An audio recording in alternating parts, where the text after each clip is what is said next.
366페이지입니다. 한 절의 말씀입니다. 다 같이 읽겠습니다. 믿음으로 이삭은 장차 있을 일에 대하여 야곱과 에서에게 축복하였습니다. 네. 아주 짧은 말씀입니다. 말씀의 제목은 이삭의 믿음과 축복 기도입니다. 믿음으로 이삭은 장차 있을 일에 대하여 야곱과 에서에게 축복하였습니다라고 말합니다. 히브리서 기자가 성령의 감동을 받고 구약에 나왔던 믿음의 사람을 열거하는 가운데 이삭에 대해서도 말을 하고 있는데 그 말한 내용이 다른 사람에 비해서 상당히 짧습니다. 그러나 이 말 속에서 우리는 귀한 고백을 얻을 수 있습니다. 그 고백은 바로 축복이란 단어를 여기 사용하고 있습니다. 히브리서 11장 4절부터 거기 보면 믿음으로 아벨은 이렇게 나오는데 끝부분 40절까지는 믿음과 더불어 하나님이 인정하는 믿음을 가진 사람들, 즉 믿음으로 살아있는 생생한 간증에 대한 얘기입니다. 가장 많이 언급이 된 사람은 두 사람입니다. 아브라함과 모세입니다. 그런데 믿음의 사람 가운데 이삭과 그의 아들 야곱만이 믿음으로 사람들을 축복했던 것을 성경은 기록하고 있습니다. 자, 우리 21절도 한번 보실래요? 히브리서 11장 21절을 보시면 믿음으로 야곱은 죽을 때 요셉의 각 아들에게 축복하고 이렇게 말하고 있습니다. 여러분이 다 확인했습니다. 이삭도 축복을 했고 야곱도 축복했습니다. 집에 가셔서 히브리서 11장을 천천히 여러분 한번 읽어보시면 좋을 것 같습니다. 축복이라는 단어를 이삭과 야곱이 아닌 다른 사람에게 발견한다면 제가 그분에게는 맛있는 저녁을 대드리도록 하겠습니다. 꼭 읽어보시기 바랍니다. 읽어보시다가 믿음으로라는 말이 몇 번 나온지도 찾아보시면 좋을 것 같습니다. 영어는 by faith라고 말하죠. 우리 옆 사람에게 이렇게 말해보십시다. 믿음으로 히브리서 11장을 꼭 읽기 바랍니다. 옆 사람이 굉장히 부담스러운 눈빛입니까? 히브리서 11장을 읽기 바라는데요. 자, 이렇게 한번 얘기해 주실래요? 믿음으로 서로 축복해주는 사람이 됩시다. 믿음으로 서로 축복해주는 사람이 됩시다. 한 번 더 얘기합니다. 믿음으로 서로 축복해주는 사람이 됩시다. 믿음으로 서로 축복해주는 사람이 됩시다. 할렐루야. 아브라함과 이삭과 야곱을 말할 때 이삭은 종종 빠지기 쉽고 자주 말하고 있지 않습니다. 예를 들면 아브라함에 관한 말을 하면 반드시 독자 이삭이라는 말이 나오게 됩니다. 그리고 야곱의 탄생에 대한 말을 하면 이삭과 리브가의 쌍둥이 아들로서 형 에서의 발꿈치를 잡고 나왔다라고 말합니다. 이삭은 아버지 아브라함이나 아들인 야곱을 말할 때 등장하는 인물 정도에 지나지 않는 것으로 보입니다. 농사를 지어서 100배의 복을 받은 사람 정도로만 기록되는 사람입니다. 그렇지만 이삭은 대단히 중요했던 사람입니다. 마태복음 1장 1절을 보시면 아브라함과 다윗의 자손 예수 그리스도의 계보라. 아마 이 말씀은 다 알 거라고 봅니다. 그리고 마태복음이 시작되면서 그 다음 2절을 보면 아브라함이 이삭을 낳고 라고 분명히 시작이 됩니다. 더 내려가면 이삭은 야곱을 낳고 야곱은 유다와 그 형제를 낳고 계속해서 읽어나가면 16절에서 마리아에게서 그리스도라 칭하는 예수가 나시니라고 예수 그리스도의 속보가 끝납니다. 제가 지금 무엇을 말하려고 할까요? 이삭이 여러분 이 땅에 태어나지 않았다면 예수님은 이 땅에 올 수가 없다는 말입니다. 이 말씀이 믿어지십니까? 이삭이 이 땅에 오지 않았다면 예수님은 올 수가 없습니다. 그만큼 이삭은 그리스도가 오는 길에 중요했던 사람입니다. 이삭보다 먼저 태어난 아브라함의 아들이 있었습니다. 이스마엘입니다. 이스마엘과 이삭은 대단한 형제입니다. 하나님은 이스마엘을 통해서는 이 땅에 메시아 그리스도가 탄생하도록 하지 않았습니다. 바로 약속의 자녀 이삭을 통해서만 그리스도가 오도록 정해 놓으신 겁니다. 우리는 이것을 일방적인 하나님의 선택이요 하나님의 주권이라고 말합니다. 사랑하는 성도 여러분, 저와 여러분이 예수 믿고 구원받아 하나님의 자녀가 된 것도 일방적인 하나님의 선택이요 주권이라고 인정하시면 크게 아멘하시기 바랍니다. 에베소서 2장 8절 9절은 이렇게 말합니다. 너희가 그 은혜를 인하여 믿음으로 말미암아 구원을 얻었나니 이것이 너희에게서 난 것이 아니요 하나님의 선물이라. 행위에서 난 것이 아니니 이는 누구든지 자랑치 못하게 하려 함이라고 말합니다. 하나님께서 우리들을 예수 안에서 택하셨다면 우리의 갈 길과 모든 신앙의 여정을 그분이 지켜주는 걸 믿으십니까? 그렇다면 우리는 모든 일에 감사하면서 목표를 세우고 최선을 다하여 달려가야 합니다. 이 이삭이 믿음으로 축복을 했다는 겁니다. 저는 여러분들이 잘 아시고 있다고 봅니다만 복과 축복이 무엇인지 우리 다 알아요. 의외로 많은 그리스도인들이 물어보면 잘 모릅니다. 가끔 이렇게 대답하는 사람이 있어요. 축복은 복보다 더 큰 거라고 생각하는 사람이 있는데 저는 여러분 중에 그런 분 한 번도 없기를 바랍니다. 복이란 것이 무엇입니까?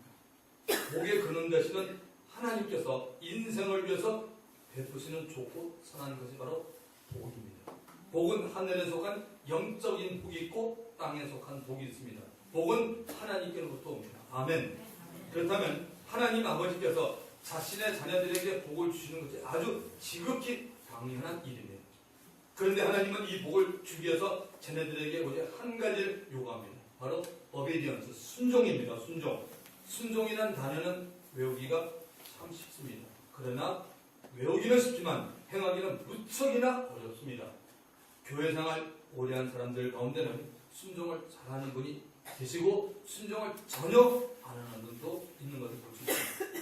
순종을 하면 성경은 분명히 복을 받는다고 가르치고 있습니다. 그렇다면 여러분 축복은 무엇입니까? 축복은 복을 달라고 하나님께 빌고 구하는 것이 축복입니다. 분명히 아시기 바랍니다. 하나님께 복을 비는 것을 축복한다라고 말합니다. 하나님께서 구약 시대는 어떤 무리의 사람들에게 복을 내리는 축복 권리를 주셨습니다. 민수기서 6장 23절에서 27절을 보시면 아론과 그의 아들들에게 말하여 이르기를 너희는 이스라엘 자손을 위하여 이렇게 축복하여 이르되 여호와는 내게 복을 주시고 너를 지키기를 원하며 여호와는 그의 얼굴을 너에게 비추사 은혜 베푸시기를 원하며 여호와는 그 얼굴로 내게로 향하여 뜨사 평강 주기를 원하노라 할지니라 하라. 그들은 이같이 내 이름으로 이스라엘 자손에게 축복할지니 내가 그들에게 복을 주리라 하면 나오잖아요. 하나님이 우리가 축복하면 하나님이 그걸 듣고 하나님은 복을 준다고 말합니다. 하나님은 제사장들과 세운 종들에게 하나님의 이름으로 이스라엘 백성들에게 복을 빌어주라고 했습니다. 그럴 때 하나님은 복을 준다라고 말합니다. 자, 지금부터는 창세기를 여러분이 좀 펴서 오늘 이삭에 대해서 우리가 좀 살펴볼 겁니다.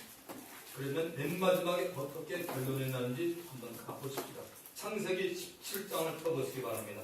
창세기 17장 21절과 22절을 보시면 성경을 찾기 힘든 분들은 저기 스크린을 보면 다 나옵니다. 내 언약은 내가 내년 이 시기에 사라가 너에게 낳을 이삭과 세우리라. 하나님이 아브라함과 말씀을 마치시고 그를 떠나 올라가셨더라고 말하고 있습니다. 아브라함의 나이 99세에 하나님께서 1년 후에 아브라함과 사라 사이에 떠날 아이 이삭과 언약을 세운다는 것입니다. 그 언약의 핵심이 무엇입니까? 이 땅의 모든 민족이 장차 태어날 그리스도로 복을 받는다는 것이 이 핵심입니다. 창세기 18장을 가봅니다.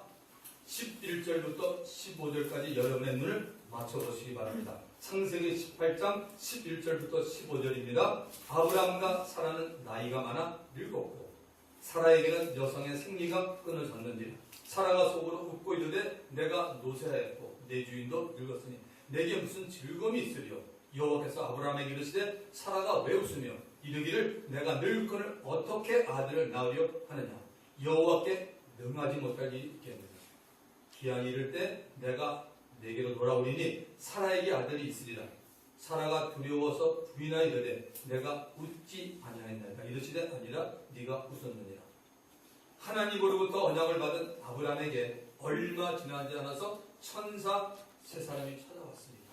그 중에 한 사람은 하나님 자신이었습니다. 천사들이 아브라함에게 후한 대접을 받았습니다. 천사들이 다시 한번 아브라함에게 곧 탄생될 아이 이삭에 대해 말을 할 때 사라는 장막 뒤에 숨어서 얘기를 듣고 있었습니다. 사라는 하나님께서 말씀하시는 것이 너무나 이치에 맞지 않자 그만 속으로 깔깔대고 웃었습니다. 아브라함은 13년 전인 86세 때 사라의 계집종인 하갈을 통해서 아이 이스마엘을 낳은 경험이 있었습니다. 사라는 이미 그 당시 아이를 낳을 수 없는 몸이 되었습니다. 그러나 이제는 그 남편 아브라함마저 나이가 너무 많아 자식을 생산하는 능력이 없어진 상태입니다. 이런 상황이 되니까 하나님을 믿지만 더 이상 하나님의 능력을 의심할 수밖에 없게 된 것입니다. 우리도 종종 있는 경우입니다. 1%의 희망이 안 보이는 문제에 대해 전혀 기도도 하지 않고 기도를 하더라도 믿음이 없는 기도를 하는 경우가 종종 있습니다. 그러나 아브라함은 하나님의 약속을 받았던 사람입니다. 이 약속은 아브라함을 통해서 나타나지만 이 약속을 지켜야 할 분은 아브라함이 아니고 하나님 자신입니다. 믿으시면 아멘 하시기 바랍니다. 그러므로 우리에게도 성령의 감동이나 성령의 음성을 듣는 것이 대단히 중요합니다.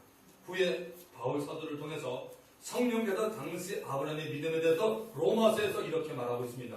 로마서 4장 18절에서 20절을 보시면 아브라함이 바랄 수 없는 중에 바라고 믿었으니 이는 내 후손이 이가 되리라 하신 말씀대로 많은 민족의 조상이 되게 하려 했습니다.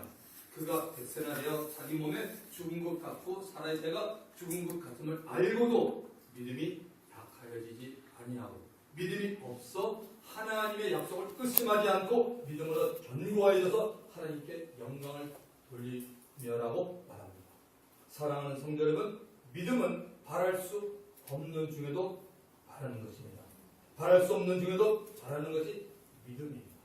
여러분이 꼭 한가닥 희망을 걸고 기도해야 된다는 것이 아닙니다.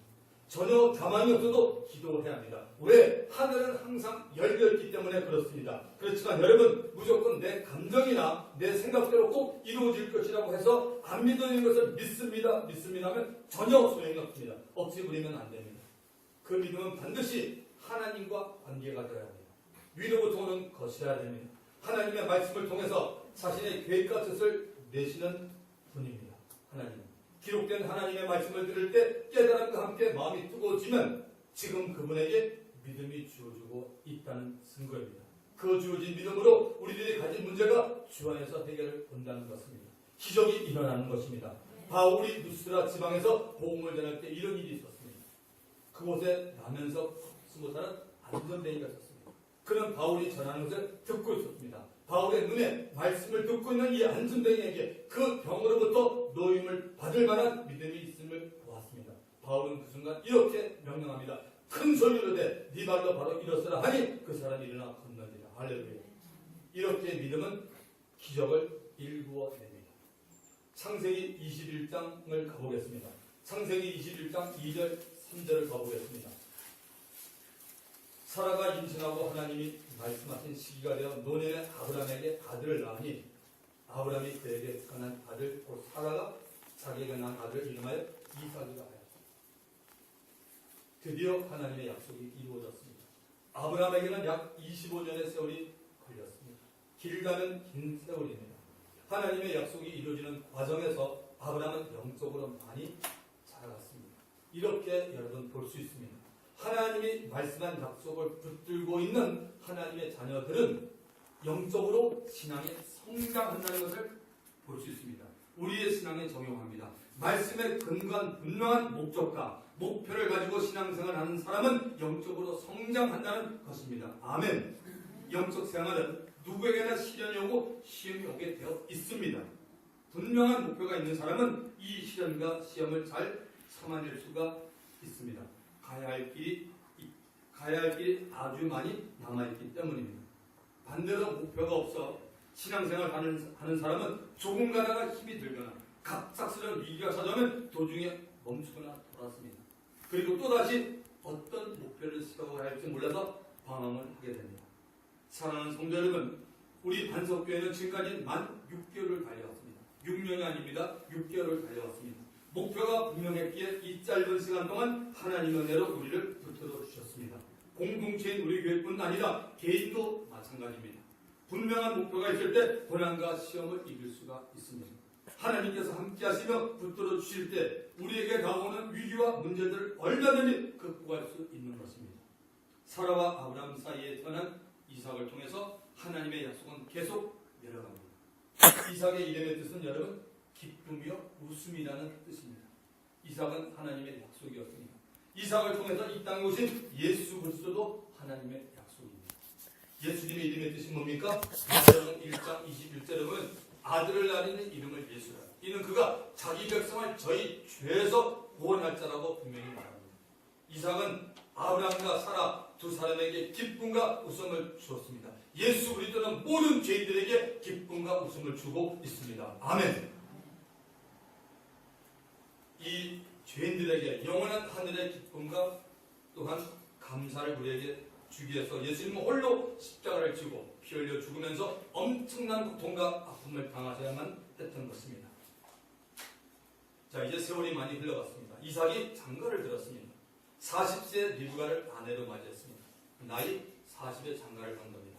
가정을 가졌는데 문제가 생깁니다. 창세기 25장 21절에 여러분의 눈을 맞춰보시기 바랍니다. 창세기 25장 21절입니다. 이삭이 그의 아내가 임신하지 못함으로 그를 위하여 여호와께 간구하매 여호와께서 그의 간구를 들으셨으므로 그의 아내 리브가가 임신하였더니 계속해서 창세기 25장 24절부터 26절까지 봅니다. 그 해산 기간이 찬즉 태 쌍둥이가 있었는데 먼저 나온 애는 붉고 전신이 초록같아서 이름을 에설하였고 후에 나온 아우는 손으로 에서의 발꿈치를 잡았으므로 그 이름을 야곱이라 했으며 리브가가 그들을 낳을 때 이삭이 60세이었다. 이삭의 아내 리브가가 약 20년 동안 아이를 갖지 못했다고 성경은 말하고 있습니다. 이삭은 드디어 그 문제에 대하여 기도를 하였고 하나님께서 들으시고 응답했습니다. 조금 더 일찍 기도를 했더라면 좋았을 터인데 말입니다. 사랑하는 성도 여러분, 문제가 생기면 그 문제가 더 크게 일어나지 않도록 일단 기도부터 하는 저와 여러분이 되기를 예수님의 이름으로 부탁드립니다. 간혹 보면 어떤 분들은 하나님은 큰 문제만 응답하신다고 생각하고 작은 문제는 들으지 않는다고 아예 기도를 안 하는 성도들도 있습니다. 믿는 자들 가운데 작은 문제가 해결되지 않는 이유에 대해서 야고보서 4장 2절에 짧게 말하고 있습니다. 너희가 얻지 못하면 구하지 아니하니라고 성경은 합니다. 작은 문제이든 큰 문제이든 하나님 앞에는 상관이 없습니다. 왜 응답이 없을까요? 너희가 구하지 않았다라고 말합니다. 자, 그렇다면 왜 사람들은 구하지 않습니까? 왜 사람들은 기도하지 않습니까? 저는 두 가지 이유 때문에 사람들이 구하지 않는다고 봅니다. 첫 번째는 기도하는 습관이 생기지 않았기 때문입니다. 솔직히 여러분은 아실 겁니다. 기도하는 습관이 안 붙었는데 작은 일이 생기면 기도합니까? 안 합니다. 혹시 여러분의 전국을 찌는 건 아닌지요? 저도 옛날에 그랬습니다. 초신자 때. 기도하는 습관이 안 돼 있으니 어려운 일이 있더라도 어떻게 되겠지 하고 그냥 슬쩍 넘어갑니다. 그러면 마귀에게 속는 것입니다. 작은 문제도 기도하시기 바랍니다. 그것이 바로 하나님을 의지하는 사람입니다. 나의 삶 가운데 하나님께서 함께 하신다고 고백하는 사람은 작은 일도 기도해야 합니다. 아멘. 또 한 경우는 이렇습니다. 이 정도는 괜찮다고 생각하기 때문입니다.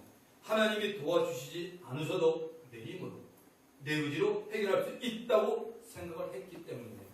기도하고 구하기 전에 이 문제를 정말 내 힘으로, 내 의지로 해결할 수 있을까 하고 한 번쯤은 생각할 수도 있습니다. 그러나 저는 그것보다는 먼저 기도를 하는 것이 좋다고 봅니다. 아버지께서 자녀들의 기도는 일단 들었습니다.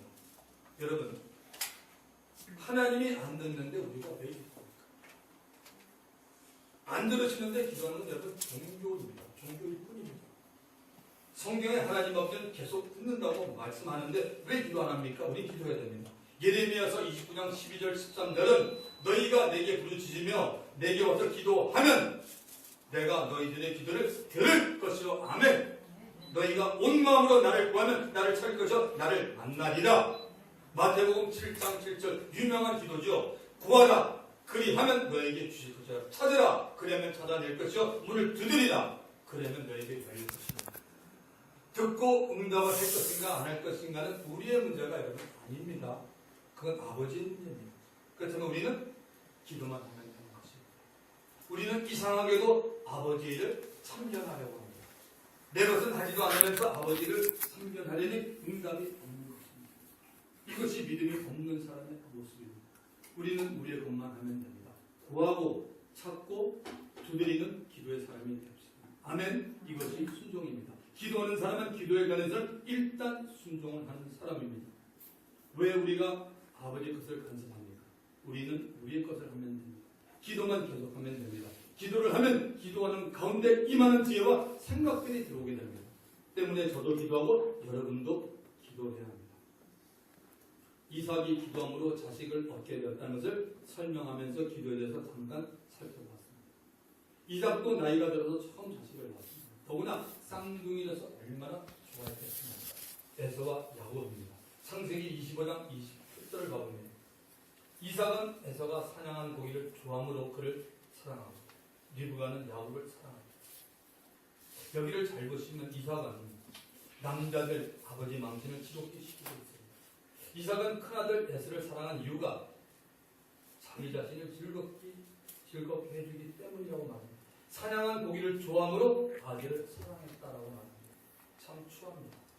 그런데 이 모습이 저에게도 있습니다. 여러분에게는 없습니까? 정말 남자들은 그런 모습을 갖고 있는 것 같습니다. 어머니들은 여기 보면 리브가는 야곱을 사랑했다. 아들이니 사랑한 것입니다. 이삭은 조금 치사한 아버지입니다. 남자들은 다 치사한 면을 조금씩 가지고 있는 거예요. 요즘 말로 하면 큰아들이 공부를 잘하니까 말을 잘 들으니까 착하니까 하는 것은 편해지긴 사랑이요 비교하는 사랑입니다. 어머니 리브가는 야곱을 사랑하였다. 리브가는 그냥 자식을 조건 없이 사랑했습니다. 결국 이 먹는 문제로 이삭은 작은 아들 야곱에게 속게 됩니다. 창세기 26장 12절 13절을 가봅니다. 이삭이 그 땅에서 농사하여 그의 100배나 얻었고 여호와께서 복을 주심으로 그 삶이 창대하고 왕성하여 마침내 거부가 되어 이 성경 구절은 성도들이 참으로 좋아하는 구절일 뿐 아니라 부흥강사들이 복 얘기를 할 때 꼭 인용하는 부분이라고 저는 봅니다. 그런데 우리는 지금까지 이삭에 대해서 배웠습니다. 이 복이 무엇인지 우리는 아는 것입니다. 하나님께서 이삭에게 물질을 복을 주셨습니다. 100배를 얻었습니다. 1000만으로 시작한 사업이 10억이 된 겁니다. 10억을 벌어들인 것도 하나님의 은혜와 복입니다. 그런데 이삭은 하나님께 주신 복을 잘 관리해서 창대하고 왕성한 마침내 거부가 되었다고 합니다. 하나님께서 우리에게 원하시는 것이 무엇일까요? 물질의 복도 주시면서 그 복도 잘 관리하고 잘 누리라고 말씀합니다. 누구를 위해서요? 하나님의 나라와 영광을 위해서입니다. 신학에 와서는 이 복의 개념을 예수님이 바꿔 주셨습니다. 하나님께서 주신 복을 땅에 쌓아두지 말고 하늘에 있는 창고에 쌓아두라고 주님이 말씀해 주셨습니다. 그런즉 너희는 먼저 그의 나라와 그의 의를 구하라. 그리하면 이 모든 것은 너에게 더하시라고 말합니다. 여러분들도 모두 이삭같이 100배의 복을 받으시길 축원드립니다. 저도 이삭같이 100배의 복을 받고 싶습니다. 제가 돈 벌고 싶다는 얘기가 아닙니다. 저와 우리 반석교회의 100배의 복이 무엇입니까? 바로 우리 반석교회가 부흥하는 것이고 질적으로 양적으로 100배의 복을 받아서 우리 공동체에 들어오는 자마다 성경이 말하는 주님을 만나고 변화되어 그분께 영광을 돌려드립니다. 믿으시면 아멘. 자, 창세기 26장 22절 가보겠습니다. 중요한 말씀이 나옵니다. 창세기 26장 22절입니다. 이삭이 거기서 옮겨 다른 우물을 팠더니 그들이 다투지 아니하였으므로 그 이름은 로봇이라 하여 이르되 이제는 여호와께서 우리를 위하여 넓게 하셨으니 이 땅에서 우리가 번성하리로다 하였다. 당시 이삭이 블레셋 사람들과 마시는 물로 인해 우물 때문에 자주 부딪혔습니다. 세 번째로 옮겨서 우물을 판 곳의 이름이 로봇입니다. 로봇을 기억하지 못하면 그냥 로봇이라고 기억하십시오. 빨리 가는 로봇 기억하십시오. 자, 우리의 장소를 넓게 해줬으니 우리가 번성하리. 얼마나 좋은 말입니까? 우리 공동체에 너무나 필요한 말입니다. 하나님께서 우리의 지경을 넓게 해줬으니 이제는 우리가 번성하게 된다. 이런 말입니다. 주체는 하나님이십니다. 예수 믿는 자에게 참으로 좋은 말입니다. 그런데 이 말은 저한테도 해당되는 것 같습니다. 아마 여러분 가운데도 아마 해당되었던 분들이 있을 겁니다. 우물은 여러분 영적으로 보면 말씀이고 교회입니다. 다시 한번 말씀드릴게요. 우물은 영적으로 보면 말씀이고 교회입니다. 이삭이 우물의 문제 때문에 세 번을 옮겼습니다. 처음 우물을 팠던 것은 에색이었고 두 번째 우물을 팠던 것은 신나이었고 세 번째 우물을 팠던 것이 로봇이었습니다. 제가 처음 시카고에서 은혜 받고 거기서 신학교를 갔습니다. 시카고는 저에게와 우리 가족에게는 정든 고향 같은 곳입니다. 비록 겨울이 되면 서울보다 더 춥고 눈도 훨씬 더 많이 오는 곳입니다. 보셨지만 부족하고 고집쟁이였던 저를 불쌍히 보시고 하나님 아버지께서 예수님을 만나게 해준 곳입니다. 시카고가 저에게는 처음 우물을 받던 곳이 된 셈입니다. 만 12년의 시카고 삶을 비교하고 저는 캘리포니아로 이주했습니다. 그곳에도 주님의 종으로서 2008년 여름까지 사역을 했습니다. 캘리포니아는 저에게 두 번째 우물을 탔던 곳이 되었습니다. 이제 하나님께서 저에게 세 번째 우물이 되는 서울로 보내주셨습니다.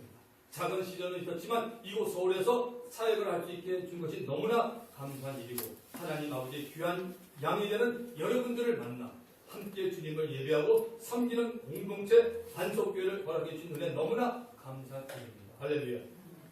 지금까지 우리들은 이삭의 일생을 살펴봤습니다.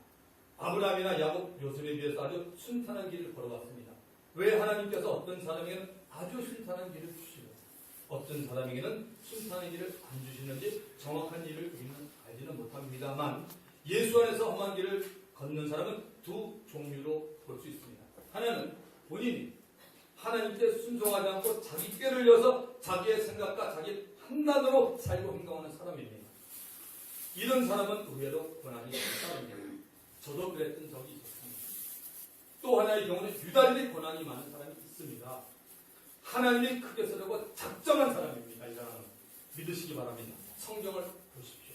하나님이 정말 크게 쓴 사람들은 고난을 굉장히 많이 받았습니다. 아브라함, 야곱, 요셉, 모세, 다윗 엄청난 환난과 고난을 받은 사람들입니다. 바울도 마찬가지고 베드로도 다 마찬가지입니다. 크게 사용하셨습니다. 그러므로 둘 중에 하나입니다. 이왕이면 여러분들이 불순종 때문에 고난 받지 마시고 하나님을 사랑하는 마음을 갖고 주님의 나라를 위해서 받는 고난을 기뻐하시며 참아내시기를 예수님의 이름으로 축원드립니다. 하나님께서 이삭에게 믿음으로 야곱과 에서에게 축복할 수 있는 특권을 주셨습니다. 믿음으로 이삭은 장차 오는 좋은 일에 대하여 야곱과 에서에게 축복합니다. 라고 기록되어 있습니다. 장차 오는 좋은 일이 무엇입니까? 창세기 27장 28절 29절을 보십시다. 하나님은 하늘의 이슬과 땅의 기름짐이며 풍성한 곡식과 포도주를 내게 주시기를 원하노라. 만민이 너를 섬기고 열국이 내게 굴복하리니 네가 형제들의 주가 되고 내 어머니 아들들이 내게 굴복하며 너를 저주하는 자를 저주를 받고 너를 축복하는 자는 복을 받기를 원하노라. 이 내용은 이삭이 아들 야곱에게 축복을 한 내용입니다. 하나님께서 하늘을 열고 비를 주고 땅을 기름지게 해서 농작물을 풍성하게 해주실 것이다. 하나님의 백성들이 순종할 때 풍성한 이 땅의 기름진 복도 받게 된다고 말합니다.